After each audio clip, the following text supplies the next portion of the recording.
Namaste and welcome to Sonali Joshi's Astrojyoti Healing.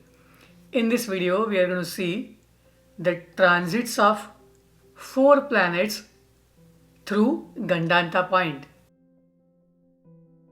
Those of you who are new to astrology, Gandanta points are the places where planets transit from a water sign to the fire sign. That means we have one Gandanta at the end of Pisces and beginning of Aries. There is one more Gandanta at the end of Cancer sign and beginning of Leo sign. And there is one more Gandanta at the junction of Scorpio through Sagittarius. Now, in the month of April through 9th to 13th, 4 planets are going to transit into the Gandanta from Pisces to Aries. And first, Venus will go through the Gandanta point. Then we have Moon going through Gandanta point. Then we have Sun, and then we have Mercury at the end. So the Gandanta transits will begin on 9th and they will end on 13th. Who can feel or who can sense few things around this time?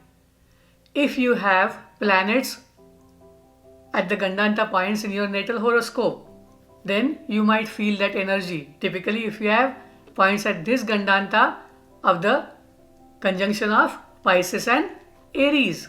So what is it that makes these points very special? Consider a situation that you have water and you have suddenly changed into very high temperature water.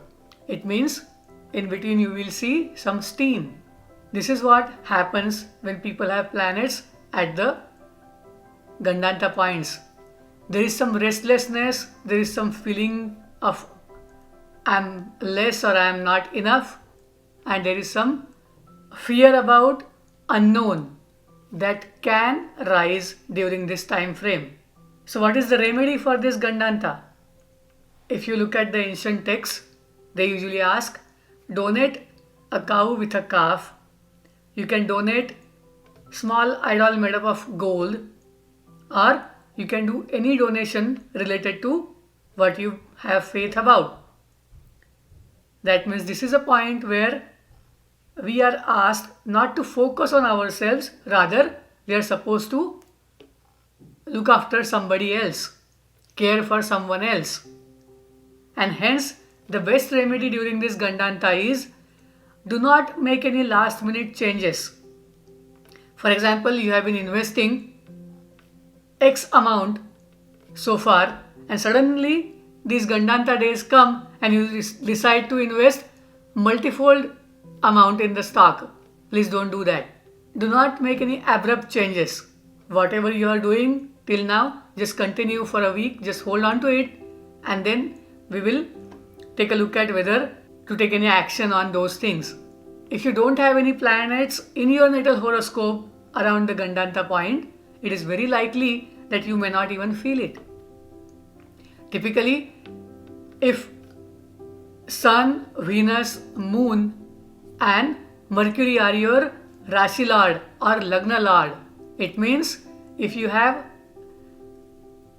Cancer, Leo, Taurus, Libra, Gemini and Virgo as your ascendant or your moon sign, then you may feel this Gandanta, or you already have a natal horoscope planet, or if you already have a planet in the natal horoscope at this Gandanta point and these 4 planets are transiting over that, then you will also feel some restlessness or the symptoms that I have mentioned. And the remedy is do not make any last minute change, no abrupt changes in that particular 4 days. Also, donate to charity, help someone who is in need. Try to do some meditation or try to follow a routine that is related to spirituality. Gandanta points are the points where we cannot do much about it. However, we can definitely change the intensity if something wrong is going to happen or something worse is going to happen to us. And how do we avoid that? By taking all the precaution while operating machinery, while driving, while crossing the road, wherever there is any chance of accident or mishap, just be careful. Also, do not take any last minute decision or abrupt changes. Hope this helps you go through the week of Gandanta peacefully and with lot of confidence and safely. Please like this video. Please subscribe to this channel. If you want reading to be done about your natal horoscope, you can send an email to iamsonalijoshi@gmail.com. Namaste. Thank you. Shubhamastu.